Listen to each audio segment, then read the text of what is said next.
Então vamos lá, meu nome é Leandro, é, sou formado em Educação Física desde 2001, ainda era aquele currículo unificado, né, licenciatura plena. Tenho uma pós-graduação em Fisiologia do Exercício e Avaliação Morfofuncional pela extinta Gama Filho em 2004. Em 2008 entrei no mestrado na Universo, não consegui concluir dentro do prazo, tive problemas pessoais e financeiros, voltei e concluí em 2015. 2015 eu concluí. E a minha pesquisa foi em cima de mulheres, né, de meia idade, com treinamento isométrico, e verificamos a redução de pressão arterial. Consegui dividir em 4 grupos aqui o trabalho do mestrado, e em cima disso, 2 grupos praticamente ficaram controle, né? Um grupo hipertenso e o outro não, como grupo controle, e outros 2 grupos, hipertenso e não hipertenso, fizeram atividade. E a gente conseguiu verificar uma boa redução pressórica tanto do grupo hipertenso quanto do grupo não hipertenso. Então isso acabou estimulando em alguns aspectos. Na defesa eu tive problemas seríssimos. Por quê? De maneira geral, o teste utilizado, e a gente não tem muito mecanismo ainda para verificar isso, é uma coisa que eu vou falar à frente nessa pequena apresentação, você não tem muitos mecanismos para medir a força isométrica da musculatura. Fora aquele hand grip, que a galera já conhece há muito tempo, eu até utilizo, e o Cybex, que é um aparelho extremamente caro, que poucos laboratórios têm, poucos clubes de futebol da primeira divisão do futebol brasileiro têm esse aparelho. Eu não tenho muitos mecanismos de medir força isométrica. E aí o que aconteceu? Eu fiz um teste de carga máxima de um RM, que nós vamos falar sobre isso, e fracionei ele de 20 a 30 para fazer a aplicação do isométrico. E aí o que aconteceu? Um trabalho dinâmico e um trabalho isométrico, há um conflito aí. Bem, até então a gente não tinha literatura nenhuma que desse base qual a proporcionalidade entre treinamento isométrico e dinâmico. Fuçando agora por causa da quarentena, eu achei um artigo, e olha que eu procurei muito, hein? Achei um artigo de 2018 que faz um comparativo, faz um paralelo. Aí nós estamos entrando em contato com a pesquisadora para ver qual a real possibilidade disso para nós, de repente, fazermos um comparativo com vários grupamentos musculares ao mesmo momento, montando uma série de programa isométrico, como era a proposta inicial, para ver, de repente, até um possível doutorado lá na frente, né? Então, assim, de maneira geral, essa questão de trabalho com atividade física, com treinamento físico para grupos especiais, eu acho uma via muito interessante para o profissional de educação física, né? De maneira geral, quando a gente se forma, somos bem novos, eu já não era tão novo assim, apesar de estou fazendo 45 anos agora, mas não era tão novo assim. E aí, de maneira geral, o pessoal quer academia, trabalhar com gente nova, corpo sarado, a definição muscular extrema. E aí depois você vai descobrindo, com o passar do tempo, que você tem uma série, um leque muito amplo de trabalho e de possibilidades, né?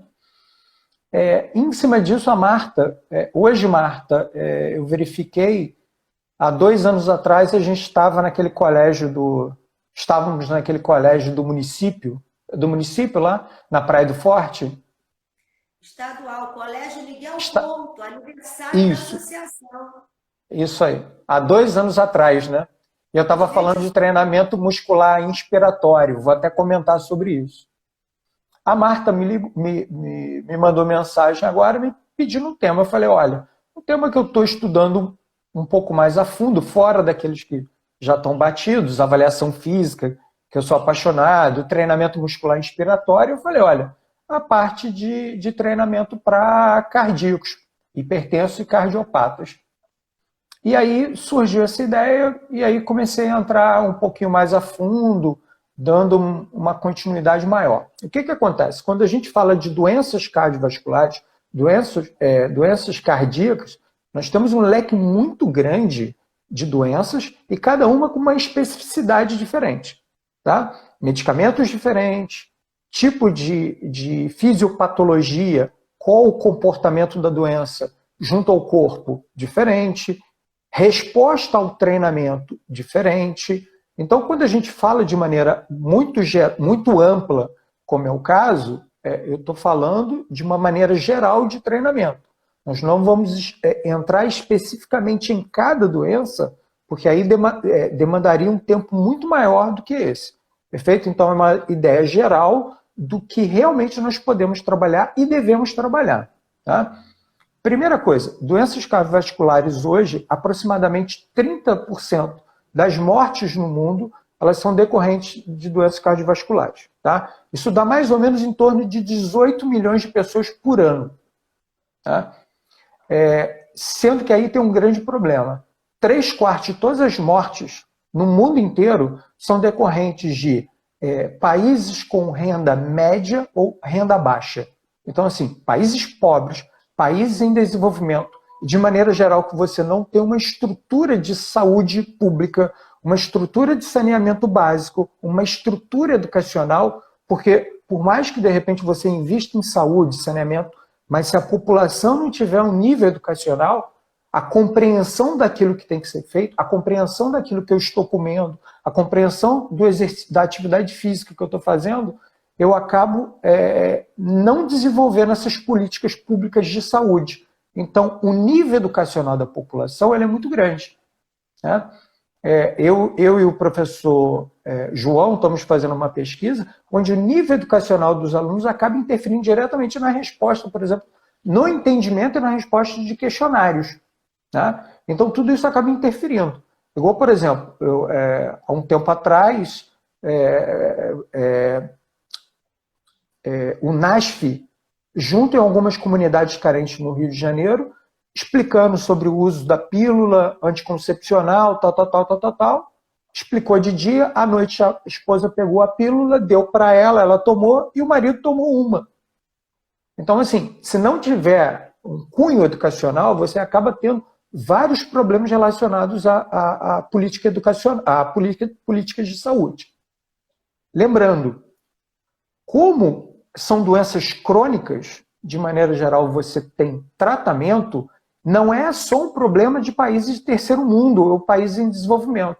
Os Estados Unidos também, na Europa, na Austrália, na Inglaterra, Portugal, na Espanha, você acaba tendo um grande problema para você manter toda aquela população com, por exemplo, hipertensão arterial, fazendo uso regular do medicamento antihipertensivo, ou fazendo atividade física, ou controlando a alimentação, ou fazendo um controle maior da ingestão de sal, por exemplo, na alimentação.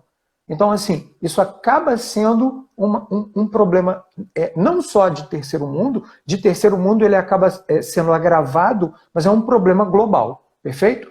E o que nós estamos vivendo hoje? Nós estamos vivendo um envelhecimento da população. Aquela pirâmide etária que a gente aprendia, por exemplo, lá atrás em geografia, ela está mudando o formato dela. Então, significa que daqui a 20 anos nós teremos milhões e milhões de novas pessoas nessa faixa etária abrangente. Perfeito? Então, se eu, enquanto professor de educação física, se eu, enquanto personal trainer, por exemplo, não atendo essa faixa etária, eu acabo ficando para trás.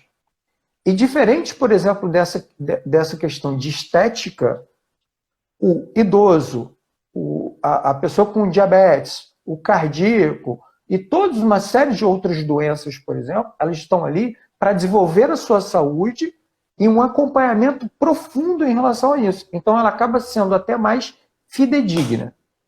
O que nós temos que diferenciar é o seguinte: todo mundo vai ter condições de pagar um treinamento personalizado? Todo mundo vai ter condições de pagar uma academia de ponta ou uma academia mediana? Esse é o grande X da questão, ok? Mas enquanto profissional, assim, a gente tem que se preparar para isso.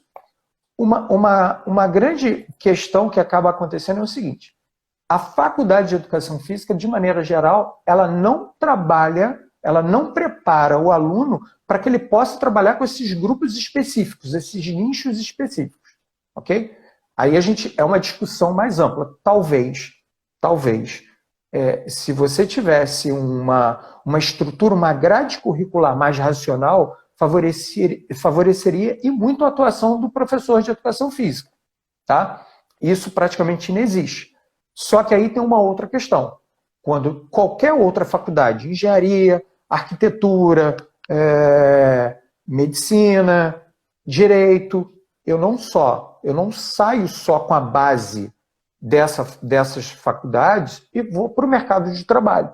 Muitas das vezes eu faço uma pós-graduação, faço cursos livres, cursos extras, para complementar a minha atuação, perfeito? Se eu não faço isso, eu acabo ficando um profissional defasado, tá? De maneira geral, o que a gente tem na nossa grade curricular dentro da educação física é fundamental. E muitas vezes passa como aquelas matérias chatas, aquelas matérias... Primeiro é fisiologia humana. Eu tenho que compreender como funciona o corpo humano, perfeito? Tudo bem que dentro da faculdade são 2 períodos só, é uma coisa muito básica, muito rápida. Depois entra em fisiologia do exercício. Nós sabemos que o exercício ele muda a forma de funcionamento do nosso organismo. Ok? Eu tenho alteração até da flora intestinal a partir do momento que eu faço exercícios aeróbicos ou exercícios resistidos. Então, se eu tenho uma modificação da flora intestinal, do intestino grosso, com a prática da atividade física, imagina o que não acontece no sistema cardiovascular, no sistema respiratório e por aí vai. Então, a gente tem uma série de desdobramentos em relação ao corpo. Ok? Então, assim, matérias como fisiologia humana, fisiologia do exercício, avaliação física, porque é importante avaliar.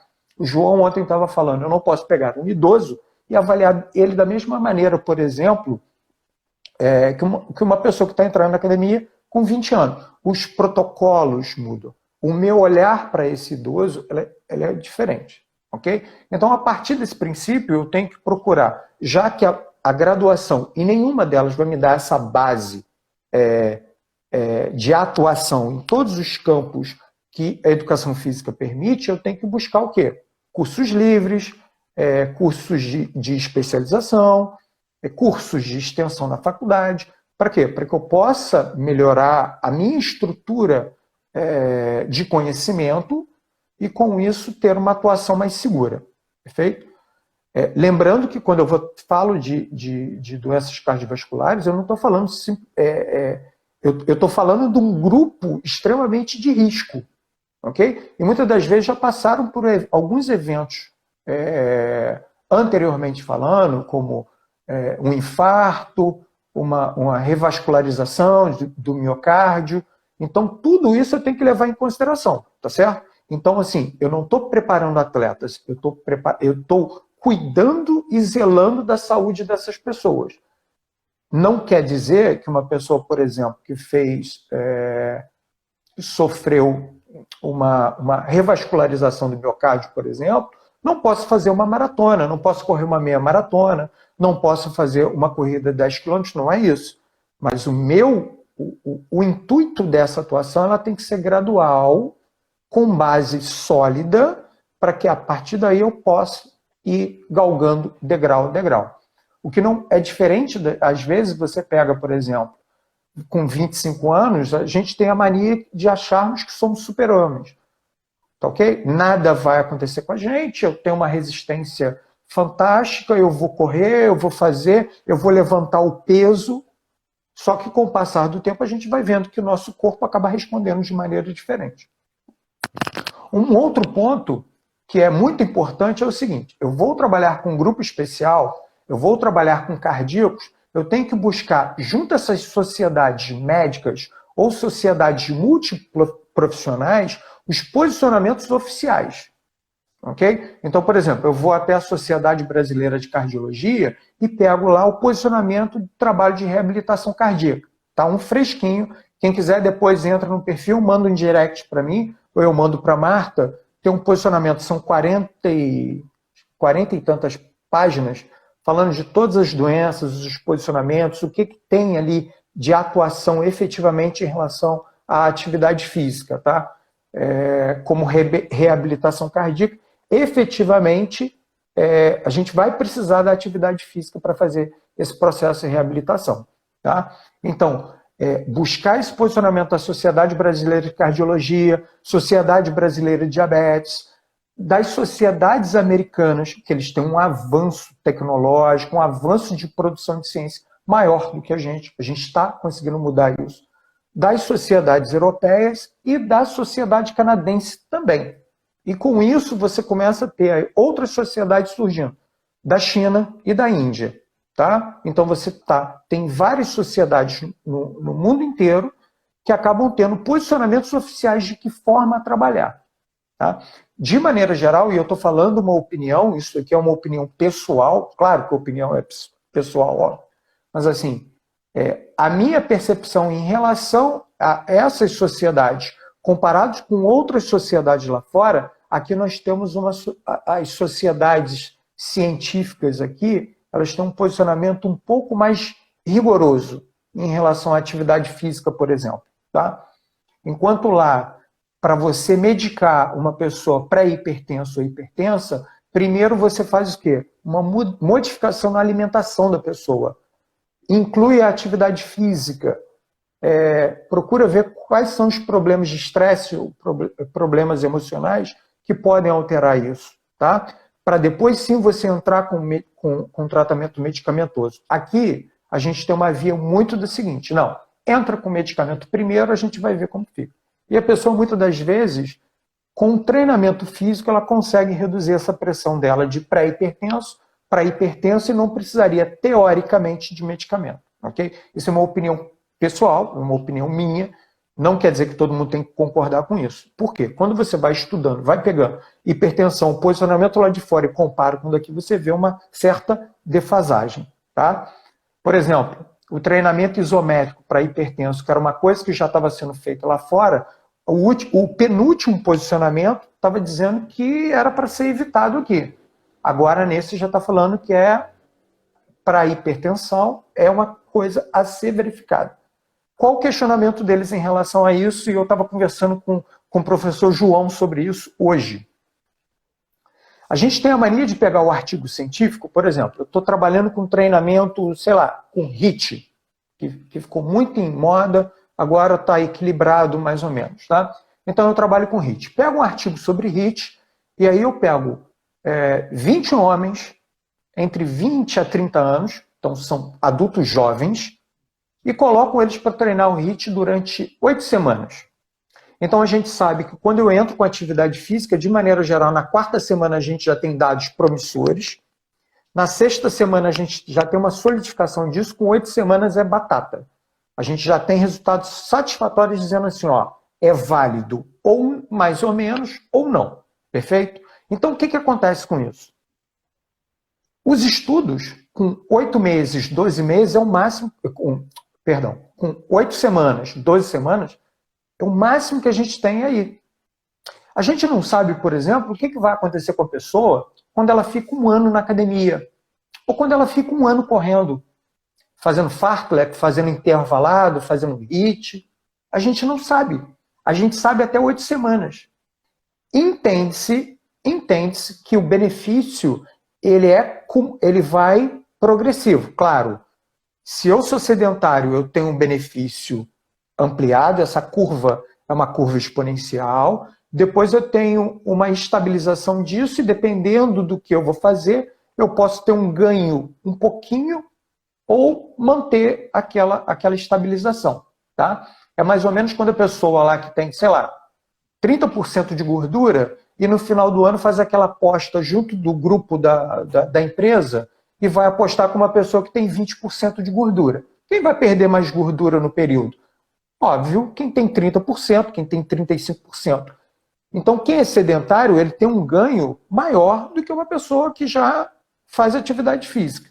Ok? Então, o que acontece? A gente não sabe efetivamente o que acontece depois de 8 semanas, de 12 semanas. Isso, de maneira geral, serve para nortear o nosso trabalho. De que maneira isso vai levar a atuação para frente. Então, quando eu entro com um treinamento isométrico, que tem, muitas das vezes, oclusão dos vasos sanguíneos, pode levar a uma sobrecarga do miocárdio, isso acaba sendo um complicador, porque eu não sei o que vai acontecer para frente.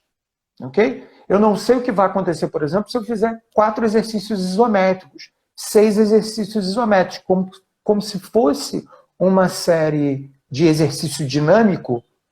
Eu não sei o que aconteceria com exercícios isométricos, perfeito? Então, muitas das vezes, acaba se colocando um pé atrás, por quê? Eu não tenho ferramentas para medir adequadamente. Ah, mas tem condições de fazer um estudo de 1 ano? Tem. Tem. Qual o problema? Recrutar essas pessoas. Manter efetivamente no controle de todas as variáveis e valências físicas que eu quero durante 1 ano é um custo muito elevado, é praticamente inviável. Ah, mas tem estudos de 10 anos? Tem. Mas é estudo que eu estava falando hoje com o João, estudo de coorte. O que é isso? Eu vejo todo mundo que está, por exemplo, tomando aspirina, por exemplo, durante 10 anos. E aí, comparo depois, 10 anos depois, o que aconteceu com essas pessoas que continuaram tomando aquela aspirina Prevent? 10 anos depois. Mas eu não peguei cada um e medi. O que eu faço? Eu vou até o hospital, até o cardiologista, quem prescreveu, e lá o cardiologista, o posto de saúde, o hospital, tem a ficha de todo mundo. Então, efetivamente, a cada 6 meses, a cada ano, aquela pessoa volta para uma reavaliação, para uma nova consulta médica. Então, eu pego 10 anos lá, eu peguei 15 mil pessoas, 5 mil pessoas, 8 mil pessoas, mas é um estudo de coorte, é diferente. Um custo de um trabalho randomizado é extremamente elevado. Agora as pessoas estão ouvindo falar, o que é estudo randomizado? O que é estudo duplo cego? Por causa do uso de medicamento para combater o Covid, o pessoal está sabendo mais ou menos o que é isso, está buscando mais essas questões que são epidemiológicas. Tá? Outra coisa, além dos posicionamentos das sociedades médicas e multiprofissionais, é importantíssimo buscar artigos científicos. Tá? Artigos no PubMed, na Cochrane, na Science Direct e por aí vai. E aí eu tenho uma base para buscar. Eu busco por revisões médicas e meta-análise, revisões sistemáticas, perdão, e meta-análise, e estudos randomizados, onde eu tenho aquela relação de duplo cego. Mais ou menos o que eu fiz. O meu não é totalmente daquela forma. Como assim? Eu vou aplicar treinamento de musculação para hipertenso. Então, eu quero saber como que faz. Como é que vai funcionar? Eu pego um grupo que é hipertenso, divido ele em 2. Pego um outro grupo que não tem hipertensão arterial alta, né, hipertensão arterial, divido em 2. Então, eu fico com 4 grupos. Em 2 grupos, eu vou medir só o antes e o depois. Não vai ter a intervenção do exercício.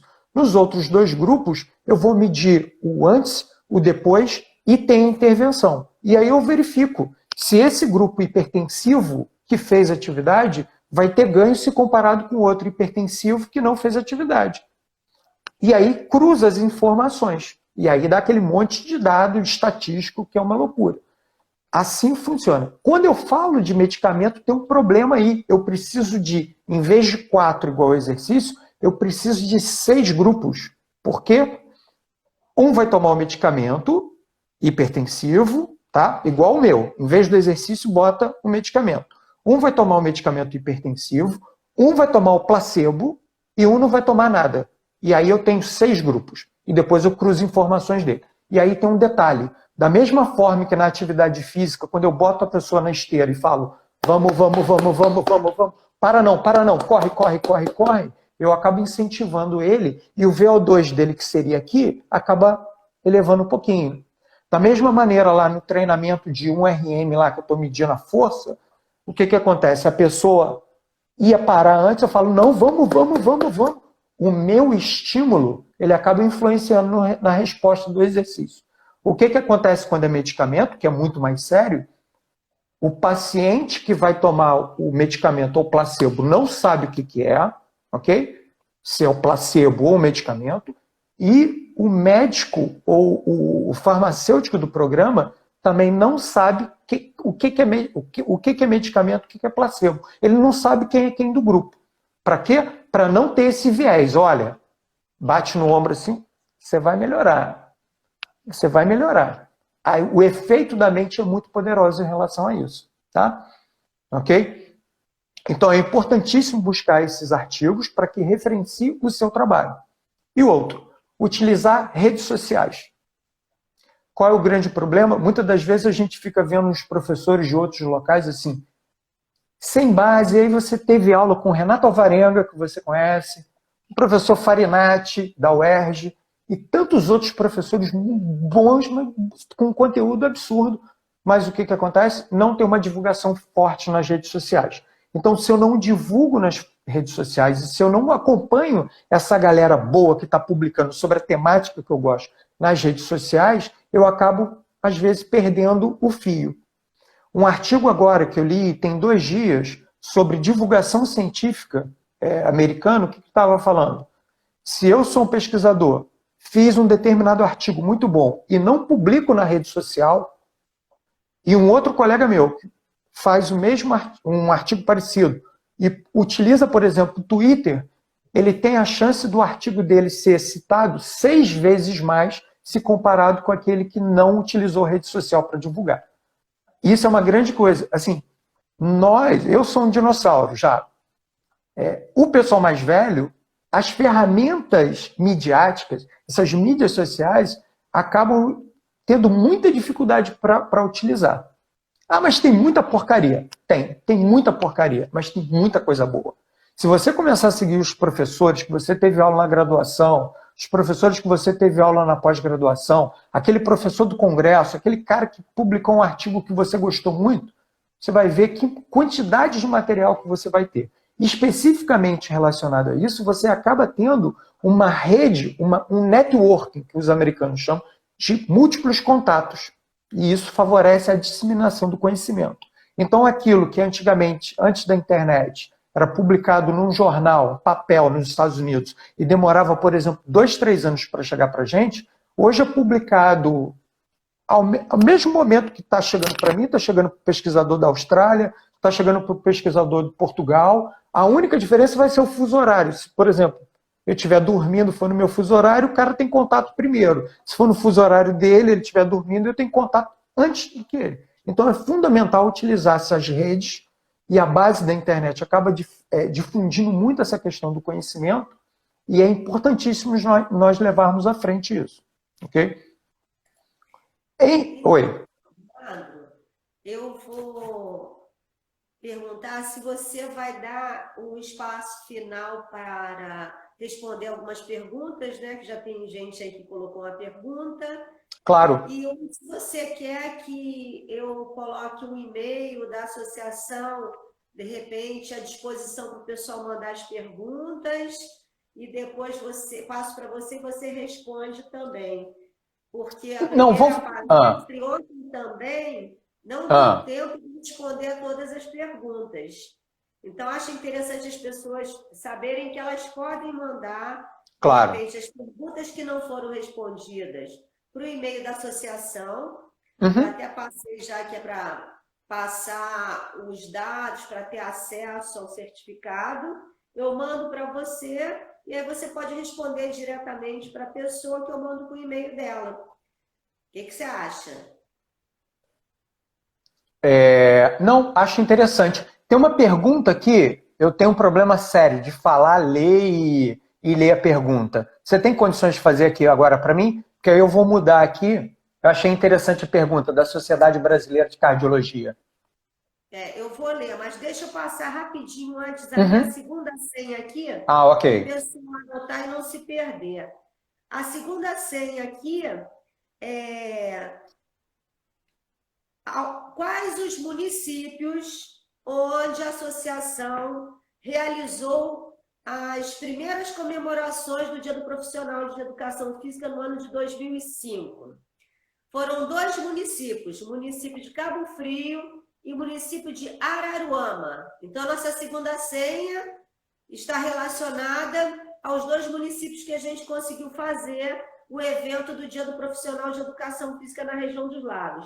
Cabo Frio e Araruama, são 2 municípios. Então, essa é a nossa segunda senha. Agora, com relação à pergunta que está aqui, coloca assim, na Sociedade Brasileira de Cardiologia, SBC, vendo agora o cardiômetro, são 183 mil mortes. Mortes, né? Sobre proibição das academias. Nossa atuação nos espaços públicos, você considera arbitrária? Então, vamos ver se eu consegui entender. Acho que a pergunta desse professor está relacionada com a questão do Covid-19, perfeito? E o fechamento de alguns espaços relacionados a isso. Então, quando a gente faz atividade física, a gente libera uma quantidade, um vapor de água pela expiração numa amplitude maior do que, por exemplo, se eu tivesse de repouso. A gente sabe que a contaminação pelo coronavírus é altíssima, tá? Nem todo mundo vai desenvolver a doença. A gente sabe que existem outros vírus com uma taxa de desenvolvimento de doença e mortalidade mais alta, tá? De maneira geral, tudo ligado gripe aviária, gripe do tratador de camelo no Oriente Médio, tá? No ebola. Mas assim, a taxa de desenvolvimento e propagação da doença é muito alta. Se eu coloco esse pessoal dentro de uma academia, ambiente fechado, qual é a garantia que eu vou ter, eu, enquanto professor que trabalho manhã, tarde e noite, direto na academia para conseguir fazer um salário razoavelmente justo, que eu não vou posso acabar sendo contaminado por isso. Ou uma outra pessoa que está indo para manter a sua saúde, cuidar da sua saúde, não se contamina nesse ambiente. Então, assim, a doença vai passar, tá? Ela vai passar, vai se descobrir vacina, vai se trabalhar em cima disso. Antes disso, já parece que o Reino Unido fez um trabalho daquele de um estudo randomizado com uma droga que é extremamente barata, ela já existe já desde a década de 50, para justamente com pacientes acamados em fase mais complexas em relação à doença. Então, assim, na minha concepção, eu tenho muito medo de me contaminar e acabar sendo o agente contaminador, por eu acabar tendo que ter contato com uma série de pessoas. Tá? Essa é a minha opinião. Não tenho opinião formada, definida sobre isso. E assim, são estudos em modelo, são estudos em laboratório, faz aquela aspergia, aquela nuvem, e aí você mede o foto de luz dela para você calcular. Então, assim, nós sabemos que, de maneira geral, o ambiente da academia ele pode ser um ambiente insalubre para o profissional e para as outras pessoas. Por exemplo, se eu for gripado, isso é engraçado, porque assim, isso nunca foi uma preocupação nossa. Nós nunca tivemos preocupação em ir trabalhar gripados, nós nunca tivemos preocupação, por exemplo, para ir para o colégio gripado. É uma doença infecto-contagiosa. Imagina eu ligando para o meu chefe, por exemplo, na prefeitura, e falando assim, olha, eu não vou trabalhar hoje não, porque eu estou gripado. Eu estou resfriado, estou começando a desenvolver. Você vai falar, pô, você está de brincadeira comigo. Tá? Mas isso, muito provavelmente, pode nortear novas fases da nossa vida, como eu vou interagir com outras pessoas no meu ambiente de trabalho, na academia, no colégio, na faculdade. Como que vai ser essa interação? Perfeito? Então, assim... É exatamente assim. Você tem qualquer sintoma de resfriado, já colocam você em isolamento para 14 dias, fica em observação, já não existe essa possibilidade, né? E acho que o grande problema são os sintomas, né, que não aparecem logo, e também as pessoas que são assintomáticas. Então, você, de repente, é um portador do vírus, né? Você não tem sintoma nenhum. E aí, como é que você circula, né, em determinados locais se você não está dando segurança, né, para ninguém, nem para você e nem para o outro? Então, é uma questão assim, que a gente tem que observar bem os estudos que estão sendo feitos. A gente tem várias situações, tem municípios que já reabriram as academias, aqui na nossa região mesmo, tem municípios que estão muito... os gestores estão apreensivos e se mantém, inclusive mantém uma relação com o Ministério Público para fazer essa decisão junto com o Ministério Público, verificando toda essa situação aí de evolução de curva, a evolução dentro do município, né, do vírus, o número de casos está aumentando, o número de mortes está se estabilizando. Então, a nossa profissão, ela se encontra numa situação muito complicada, porque a gente tem que entender também que nós temos os espaços, né, das academias como grandes geradoras de empregos também. Além que eu conheço vários proprietários de academia que também são profissionais de educação física. Então, investiram naquilo ali, acreditam naquele trabalho, amam aquilo que faz, e por isso que investem, porque você sabe muito bem que não é fácil viver da educação física. É difícil. Tem que lutar muito, trabalhar muito, e a gente fica com uma situação assim. Enquanto associação, eu estou falando, às vezes, por mais que a gente tente informar, colaborar, inclusive a gente participou de uma comissão aqui em Cabo Frio, onde o gabinete de crise convidou a associação para montar um grupo que não fosse muito grande, para não demorar muito tempo, um documento. Então, eu convidei alguns profissionais de educação física, gestores, né? Um de grande academia, outro de uma academia de médio porte, outro de uma pequena academia, academias com parte aquáticas, a parte de piscinas, e também estúdios. E levamos em consideração vários documentos, o ofício normativo do CREF1, Conselho Regional de Educação Física, a cartilha da CAD, alguns decretos de reabertura já dentro do Brasil, né, que a gente está acompanhando, e elaboramos esse documento e entregamos agora em maio. Estamos acompanhando essa situação. Por quê? Porque aqui o município ele está atuando junto com o Ministério Público. Então, toda a ação que tem com relação à reabertura de comércios, tem essa situação. Mas no município vizinho, por exemplo, São Pedro da Aldeia, a partir agora do dia 5 de junho, eles já reabriram as academias. Então, a gente está até acompanhando. Por exemplo, Saquarema foi essa semana que reabriu as academias. Então, é uma situação bem complicada que eu vejo, porque a gente vai ter que se adaptar muito para prestar esse serviço.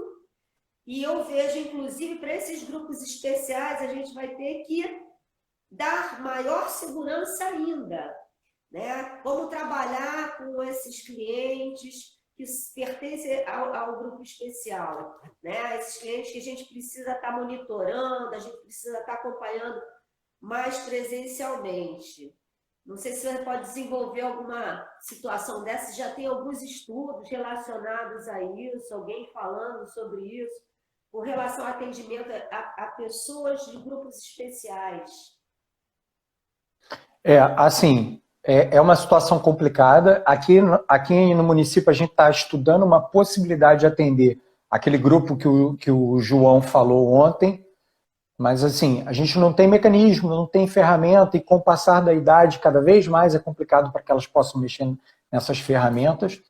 Em relação a alguns municípios que voltaram a abrir academia, por exemplo, Curitiba abriu tem 2 semanas, essa semana já fechou de novo. Então, assim, porque a curva de contaminação aumentou, entendeu? Então, é uma coisa muito complicada. Primeiro... Eliana, Oi? o pessoal do conselho conseguiu retornar às academias com certo número de percentual menor. Eu recebi vamos ver. Ontem. Vamos torcer para que a contaminação não ocorra, né? Eu, como tenho uma mãe com 73 anos, sou eu que estou fazendo as coisas para ela, mercado, farmácia, tudo isso, assim, eu não quero contaminar a minha mãe, perfeito? Pode ser que não aconteça nada comigo, mas a minha mãe. A minha sogra e meu sogro é nessa mesma faixa etária, a minha esposa que está indo lá. Então, assim, primeiro a vida dela, né? Primeiro, e não só a vida dela, mas a vida das minhas alunas. Eu tenho aluno com 80 e tantos anos, eu tenho aluno com 70 e tantos anos, com 60 e alguma coisa. Então, assim, primeiro a vida delas. Ah, mas é hipertensa, é diabética, é cardio... Perfeito, mas assim, é uma doença crônica. Se controlar a alimentação, se controlar a ingestão de sal, tiver um certo equilíbrio, eu sei que nesse período é muito complicado, a gente sabe que ela vai ter um período de vida ainda. Perfeito? A atividade física, eu sei, é prejudicial? As pessoas morrem com inatividade física? Sim, eu já fiz artigo sobre isso. Mas assim, hoje o problema maior e mais grave é esse.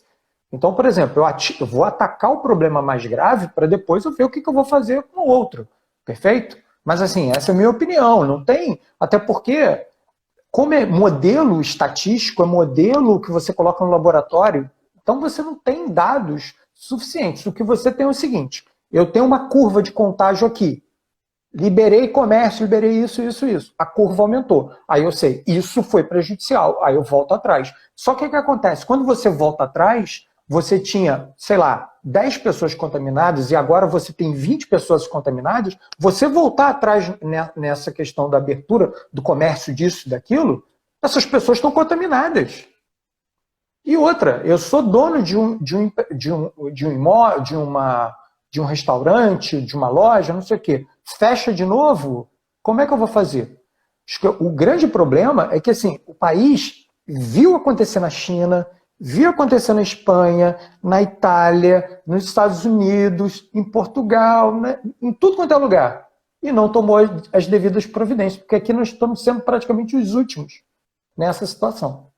E outra, como é um vírus, é extremamente mutável, parece que está acontecendo uma nova onda na China.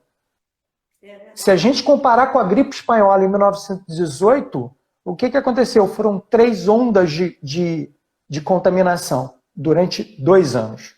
Assim, claro, eram outros tempos, né? Entendimento de vacina, possivelmente. Só que vacina demora. Então vai demorar aí 1 ano e pouco.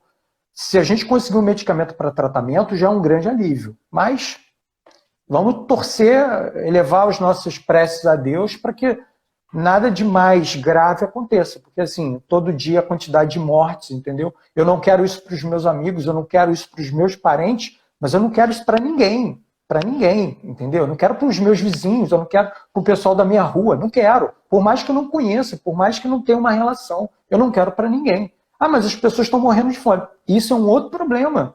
Se você tem um governo centrado, estruturado, talvez isso não chegaria a esse ponto, mas... Vamos voltar?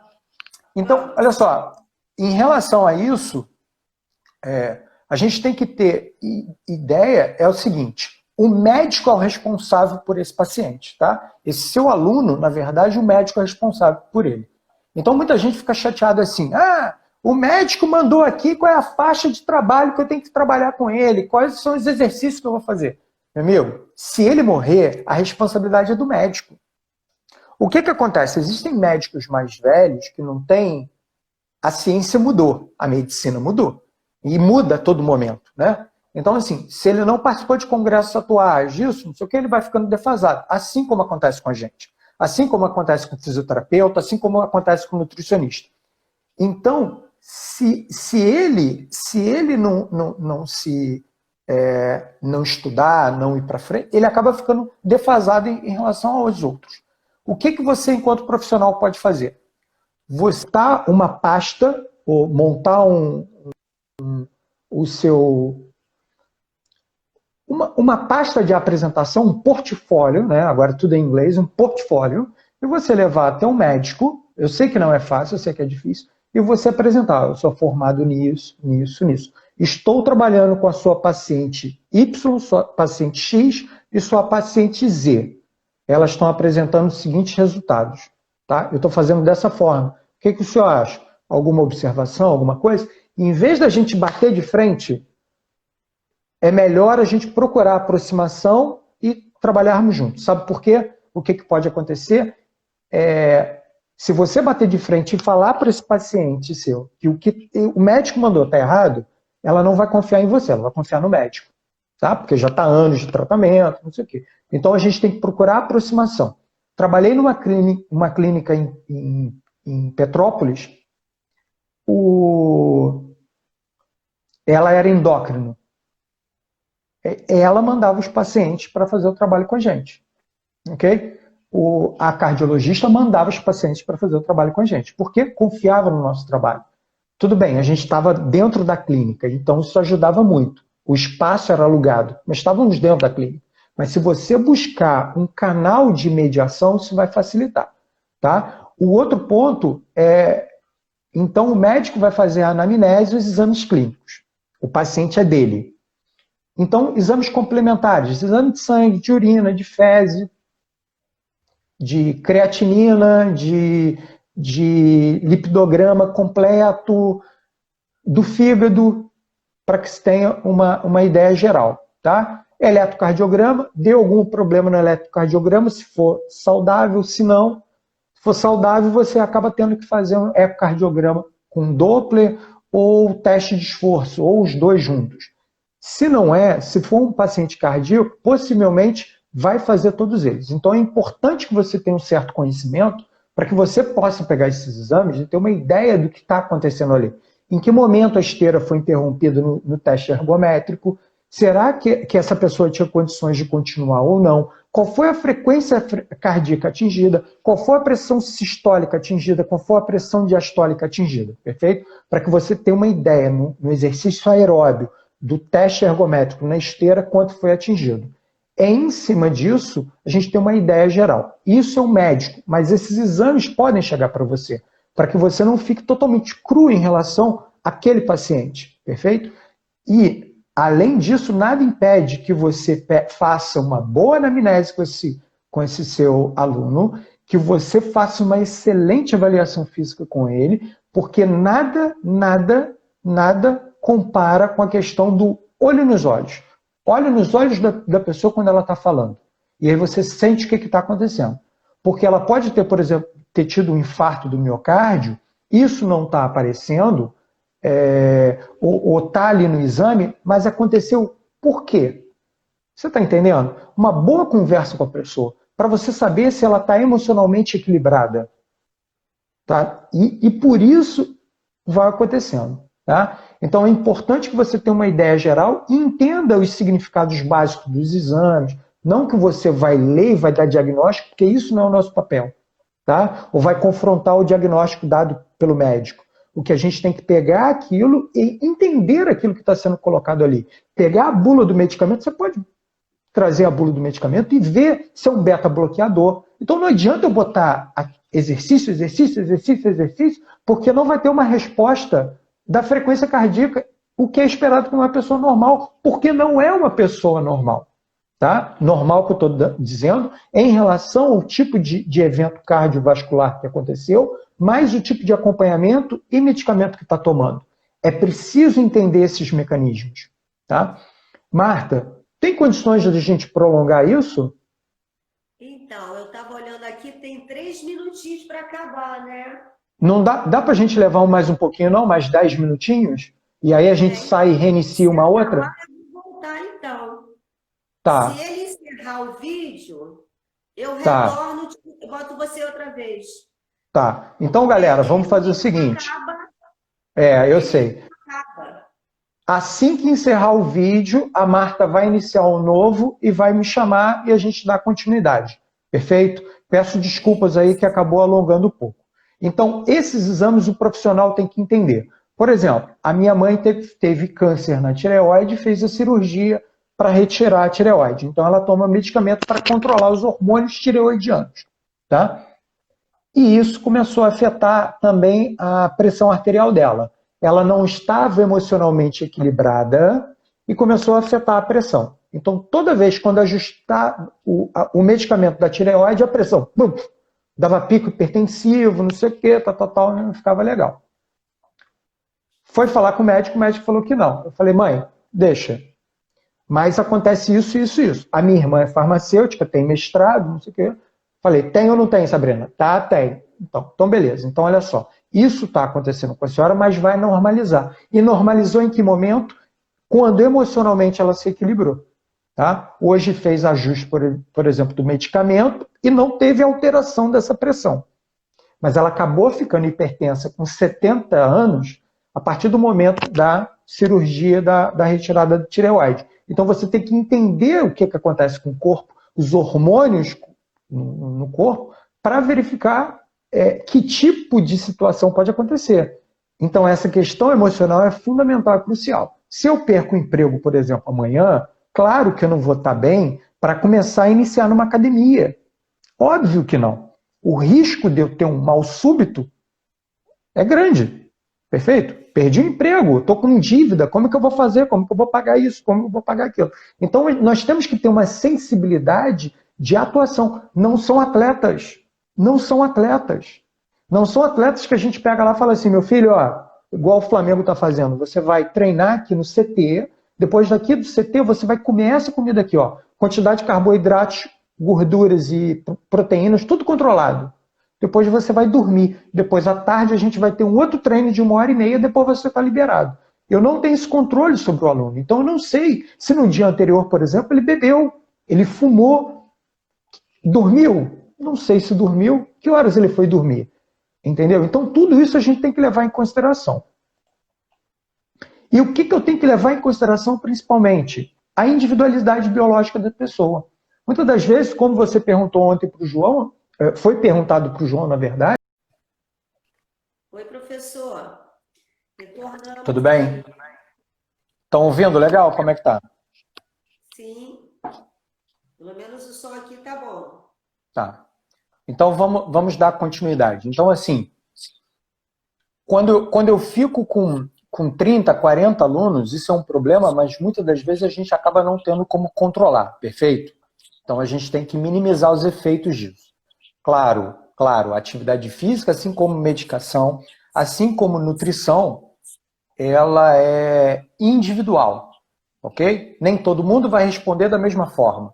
Não é porque eu tomo aspirina que a Marta vai ter a mesma reação que eu tomo aspirina, tá? Não é porque eu faço controle de uma dieta low carb que a Marta vai fazer a dieta e vai ter o mesmo resultado, tá? Então, isso é importante nós termos em mente. Isso é princípio básico lá do treinamento quando a gente está na faculdade.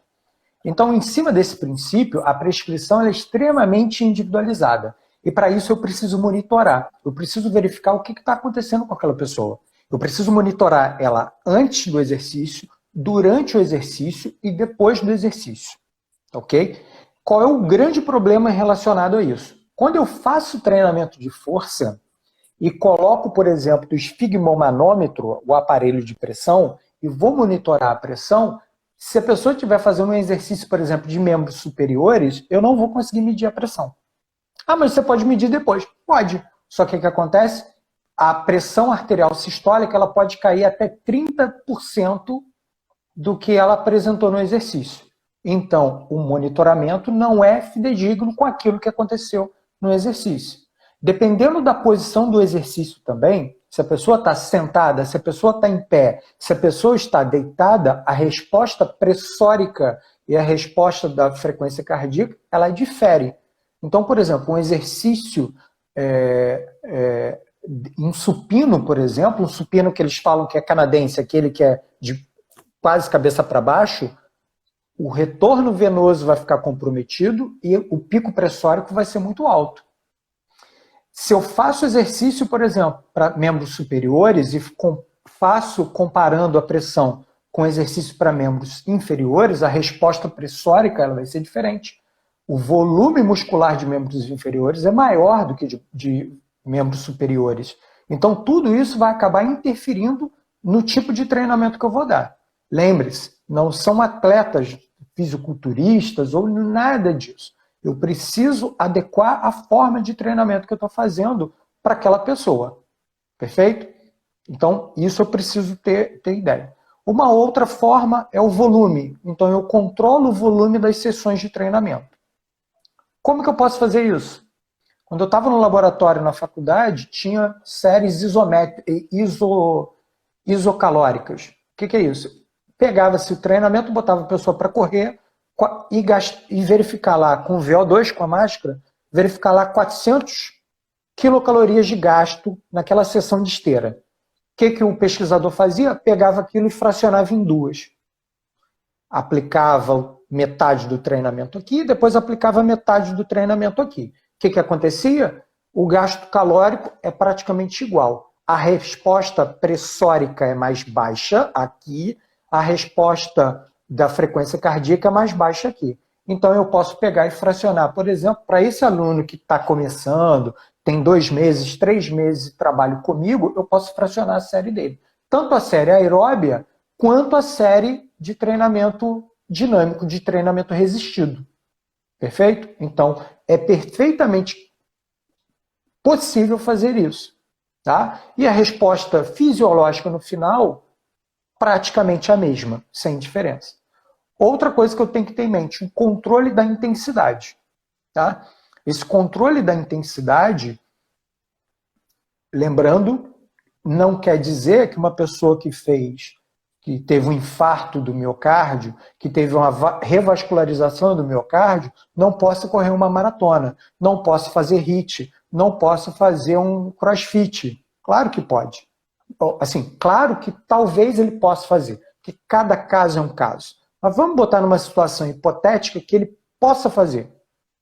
Se eu faço esse treinamento lá, a reabilitação cardíaca na primeira fase, onde não tem atuação do professor de educação física, a reabilitação cardíaca no segundo e no terceira fase, que deveria ter em todos os lugares o profissional de educação física mais o fisioterapeuta, e a reabilitação cardíaca, quarto passo, que aí é com o professor de educação física, aí todo um programa de treinamento com acompanhamento, uma curva teoricamente ascendente de intensidade, volume, para que não prejudique esse aluno, então teoricamente ele vai ter mais chance de poder voltar, teoricamente, com uma vida normal. Tá? Uma outra coisa que eu tenho que levar em consideração é a recuperação. A recuperação entre uma sessão completa de treinamento para outra fase de treinamento e a recuperação entre exercícios. Se eu estou trabalhando, por exemplo, com HIIT, se eu estou trabalhando com treinamento resistindo. Ah, mas aí foge da ideia do HIIT, foge daquela questão da intensidade. Tá, tudo bem, não vai chamar de HIIT? Intervalado, com recuperação passiva ou com recuperação ativa. Pronto, resolveu o problema. Então, eu tenho que ter em mente essa forma de trabalho para que me dê segurança para trabalhar. Eu falei sobre a questão das fases da reabilitação cardíaca, eu vou explicar rapidamente, a grosso modo, aqui, ok? O que é importante termos em mente? O médico é o responsável por esse paciente, tá? Então, é importantíssimo que tenha uma equipe multidisciplinar. Por isso, você, Marta, batia muito nessa questão do NASF, tem que ter professor de educação física, tal. Hoje a gente tem pouquíssimos lugares, por exemplo, com um centro cirúrgico de cardiologia com professor de educação física para trabalhar. O Negrão, por exemplo, lá do INCOR, que é o chefe da reabilitação cardíaca deles, é um professor de educação física, que trabalha com insuficiência cardíaca. Então, assim, o hospital da Universidade UFJF em Juiz de Fora tem professor de educação física. Então, assim, mas para isso, a gente tem que fazer valer. Ninguém vai bater no meu ombro, um cardiologista, e falar assim, Leandro, o que você acha de trabalhar assim? Não, eu tenho que fazer presente. Eu tenho que estar nos congressos, eu tenho que estar publicando, eu tenho que estar pesquisando. Eu tenho que mostrar a minha cara. Que você, de repente, não consiga trabalhar lá na segunda fase, na terceira fase, num centro de reabilitação cardíaco, mas que você trabalhe e você seja indicado para a quarta fase, para a fase domiciliar ou para a quarta fase, para que seja liberado.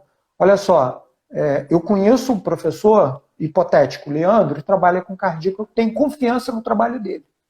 Então eu vou indicar essas pessoas aqui para poder trabalhar com ele. Tá? Então, para isso, a ideia de você ter uma equipe multidisciplinar, por exemplo, é fundamental. Tá? Então você tem o médico cardiologista, os enfermeiros no processo de acompanhamento quando a pessoa está internada. O fisioterapeuta é fundamental. Marta, 2 anos atrás eu já venho falando de treinamento muscular inspiratório, que os fisioterapeutas dominam. Agora está começando a ser utilizado para treinamento. A gente, se bobear, a gente vai deixar. Ah, mas é bobo.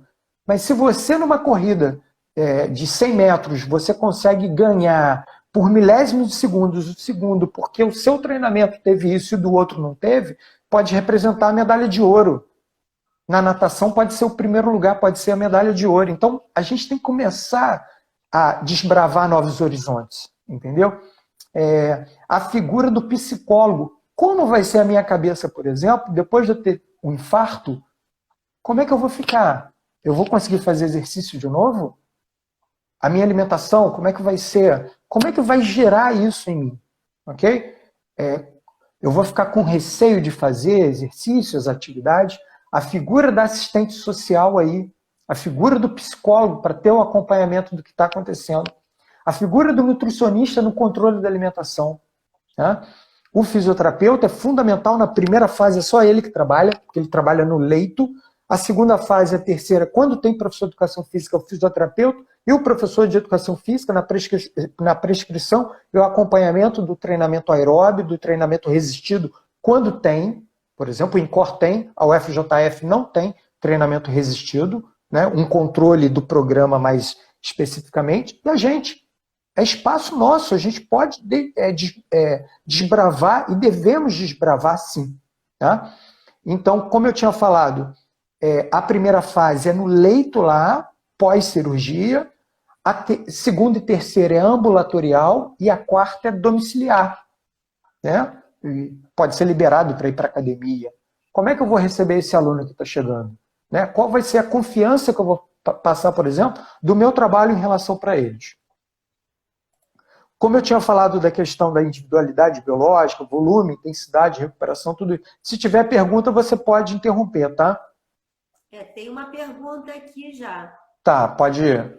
Que é a da Dani. Professor, sobre os diversos protocolos para a frequência cardíaca, existe um mais específico para os cardiopatas? Então, foi a Dani que perguntou, né? Dani, sabe aquela frequência cardíaca 220 menos a idade?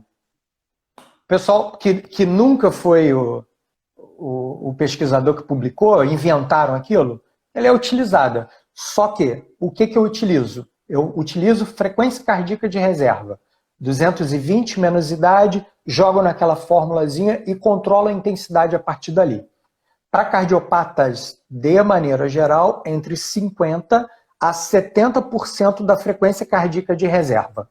Tá? Ok? Hoje, a gente tem muita facilidade, por exemplo, celular. Eu posso botar o dedo lá e ele monitora a minha frequência cardíaca. Frequencímetro, não está tão caro. Claro que um para acompanhar e depois eu baixar, fazer aqueles gráficos, eles são mais caros.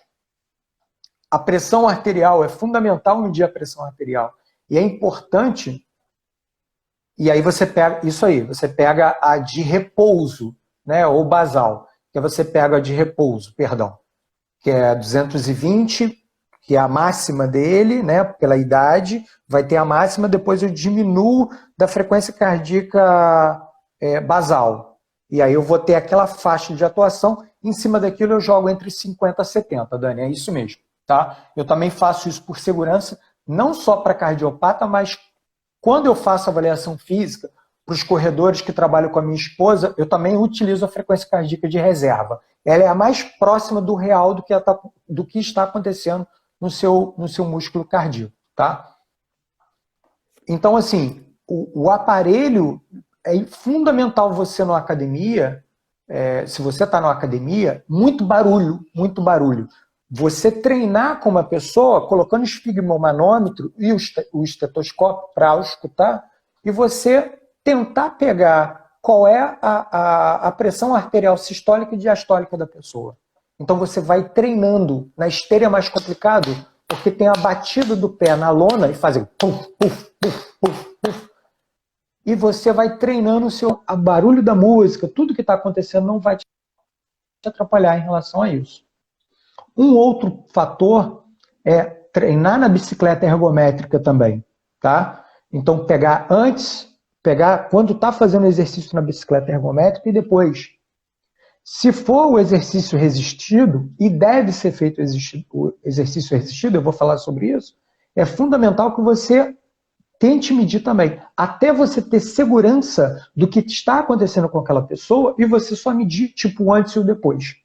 Ah, mas tem os aparelhos digitais hoje de pressão arterial que são validados cientificamente. Sim. Qual o problema? Se eu aproximo aquele bonitão da esteira ergométrica, pode dar interferência ali.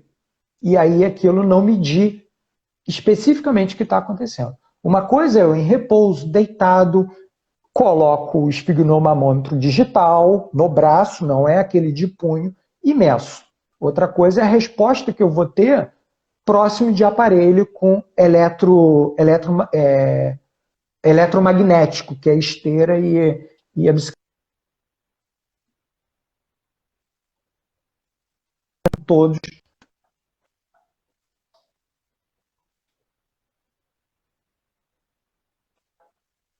Tem o controle de carga específico do que está acontecendo, para que você possa prescrever aquilo dentro do macrociclo, do mesociclo e do microciclo semanal de cada aluno, aí vai de acordo com a forma de trabalho, perfeito?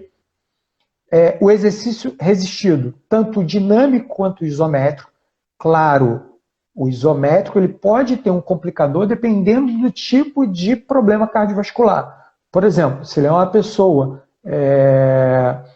com isquemia no miocárdio, eu tenho que evitar uma carga elevada, uma carga mais alta de isometria.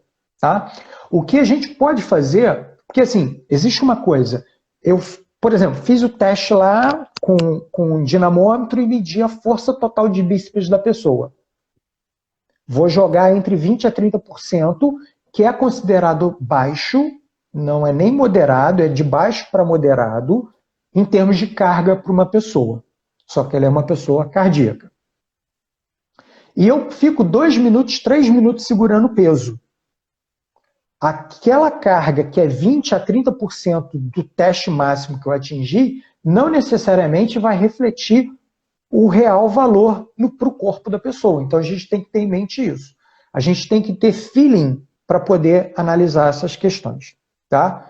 Então eu posso trabalhar, e aí eu gosto muito de trabalhar, eu trabalho assim no Projeto Bom Dia, com peso corporal, com garrafinha, com areia molhada, e aí para fazer alguma coisa, já que a gente não tem material, por exemplo, na praia. Quando eu vou trabalhar numa academia, aí não, eu trabalho com material apropriado. Tá?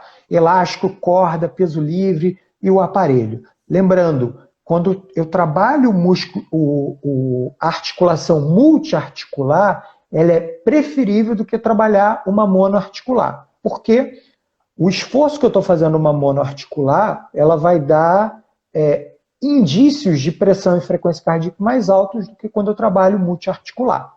Claro, se eu faço 4 exercícios multiarticulares para uma mesma articulação, a resposta vai ficar alta. Se eu faço alternância de segmento, por exemplo, e começo com exercício de multiarticular e termino para monoarticular, teoricamente eu consigo ficar mais tempo sem um aumento tão significativo da frequência cardíaca e da pressão arterial sistólica e diastólica.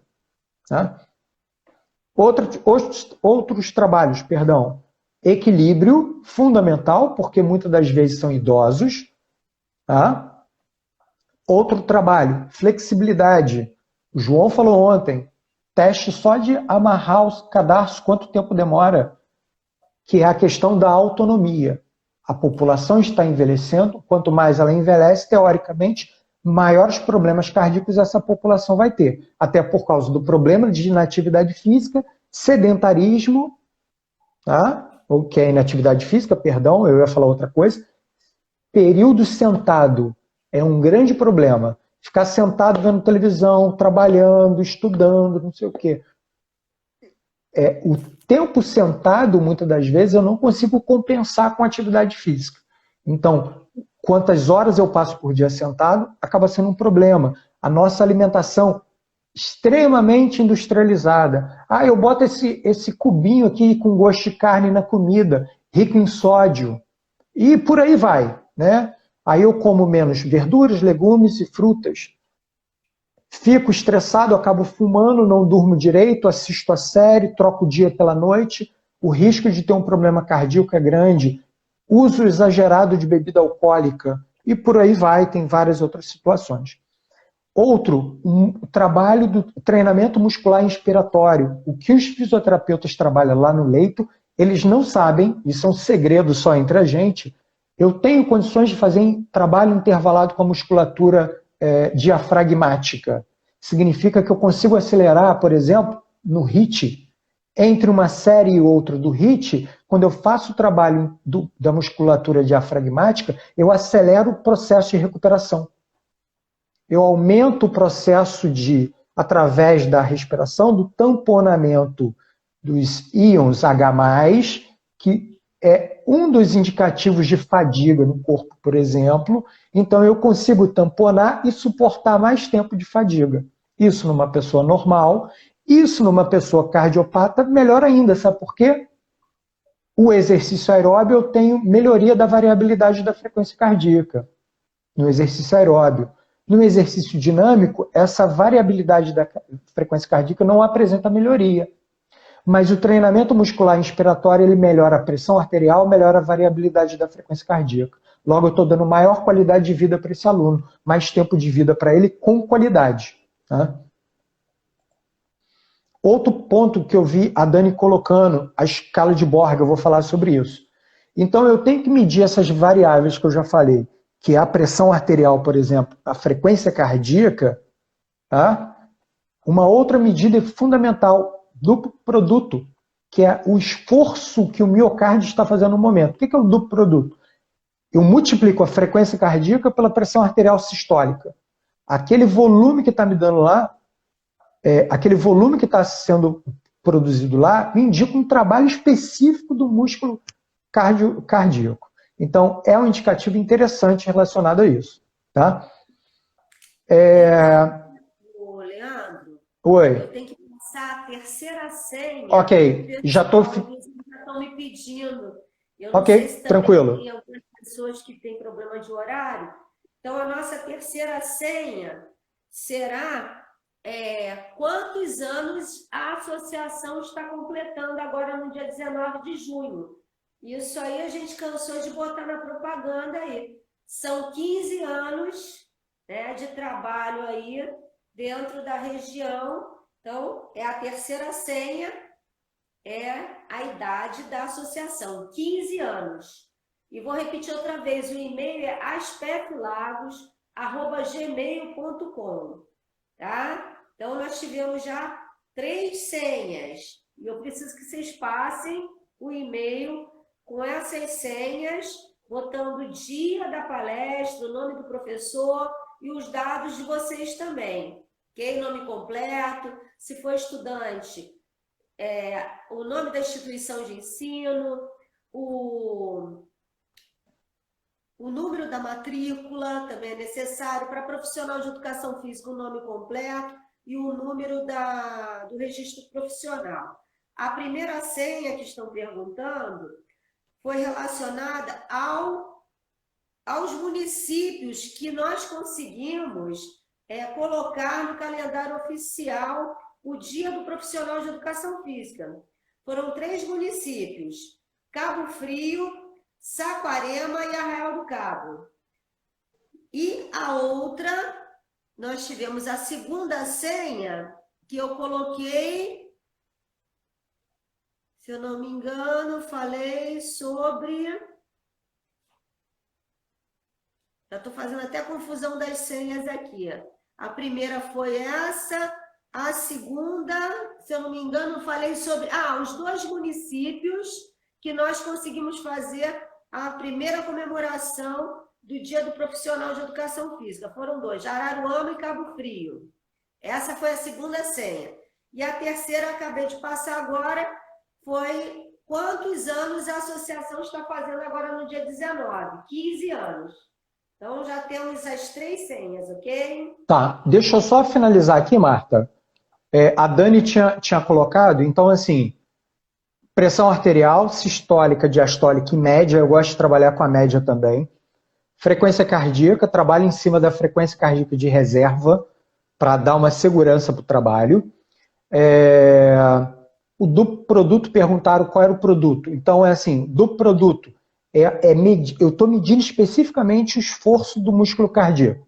Pressão arterial sistólica vezes frequência cardíaca. Eu multiplico. Valores acima de 25 mil significa que o trabalho do músculo cardíaco está muito alto. Está alto, perfeito?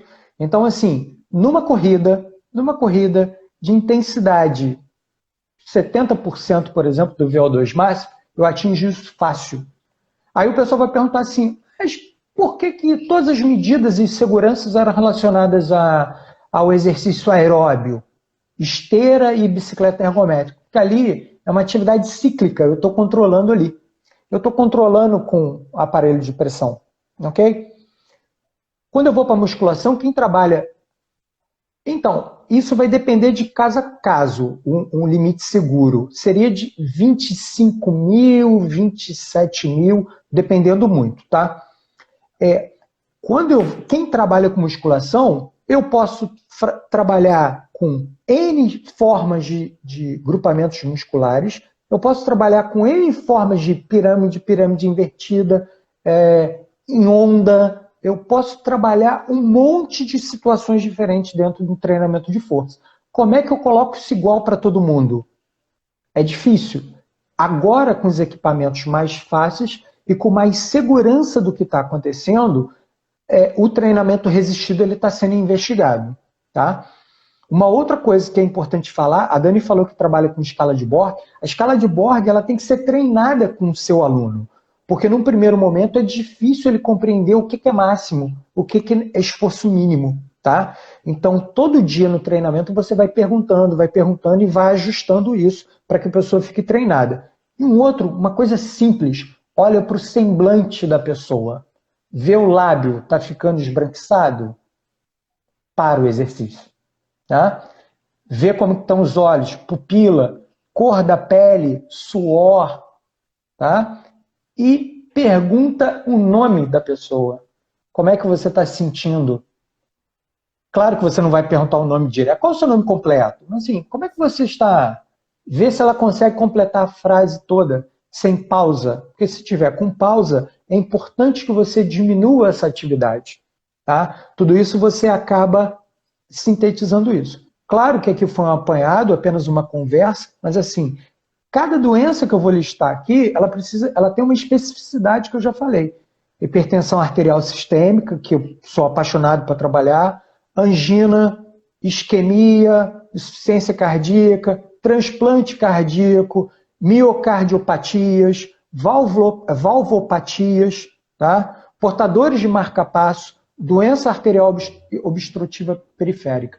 Todos esses, de maneira geral, têm que fazer atividade física. Mas lembre-se, cada um tem uma especificidade diferente, cada um tem uma necessidade diferente, cada um reage ao seu estímulo de maneira diferente.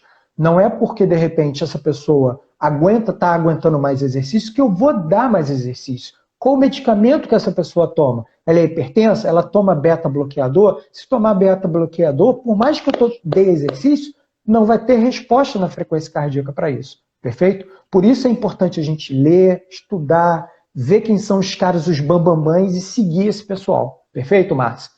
Marta, desculpa.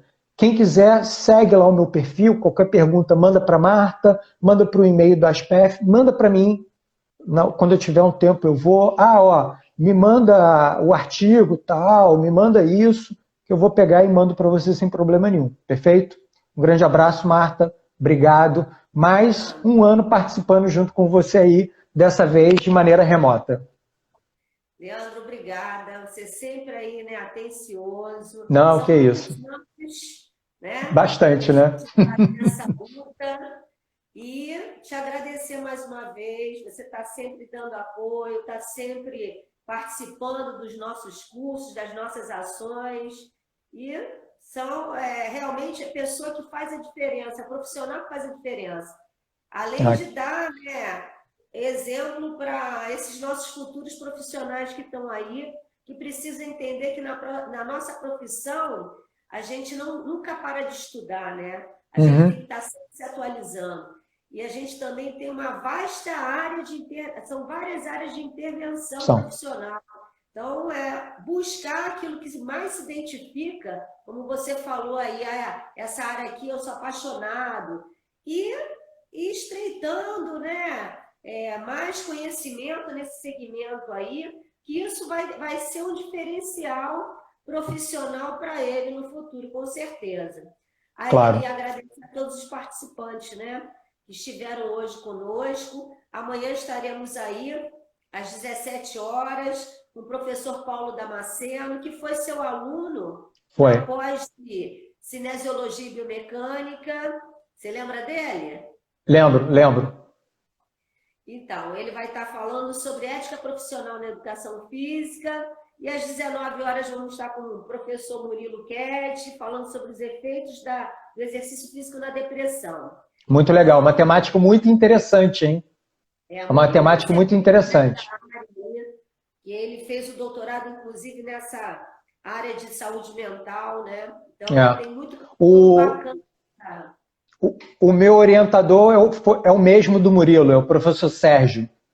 E é uma área com desdobramento muito grande, porque até 10 anos atrás, por exemplo, as pesquisas não indicavam que a atividade física trazia qualquer benefício concreto para quem tinha depressão. E hoje a gente sabe que não, pelo contrário, é fundamental.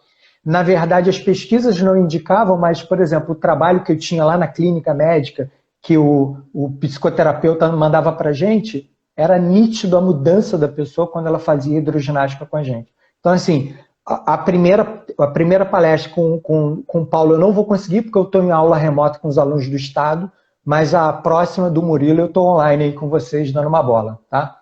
Marta, novamente, muito obrigado. A galera que assistiu ficou até agora. Um grande abraço. A gente não pode estar, né, presencialmente juntos, como a gente sempre esteve, né? A gente tinha camisa, tinha bolo, né? Tinha leitura, tinha... Teve festa na Privilégio.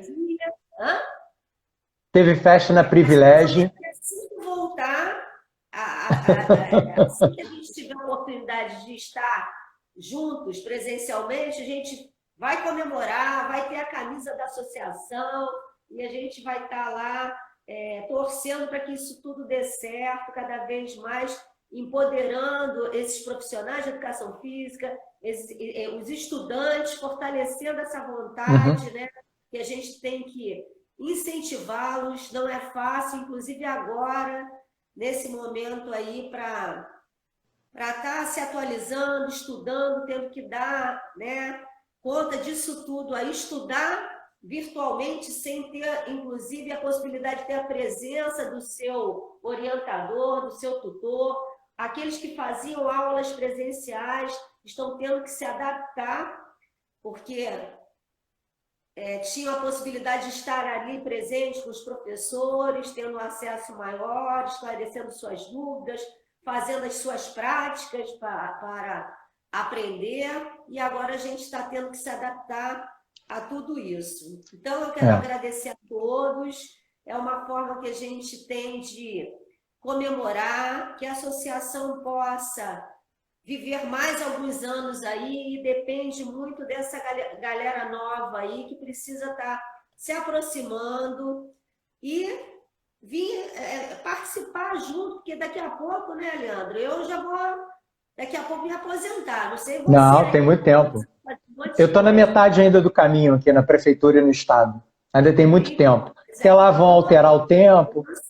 E isso aí não é nosso, a educação física é de todos nós, né? A associação faz parte de um movimento que congrega a todos, os estudantes, os profissionais de educação física, e esse trabalho tem que ter continuidade. Então, é o que eu faço o tempo todo, motivar a participação, tanto dos profissionais de educação física, mas principalmente dos estudantes, porque eles são o nosso futuro.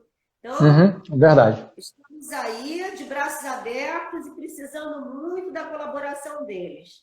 Então, mais uma vez, agradeço a você e a todos. E até amanhã, gente. Boa noite para vocês. Até amanhã. Um grande abraço. Tchau, tchau.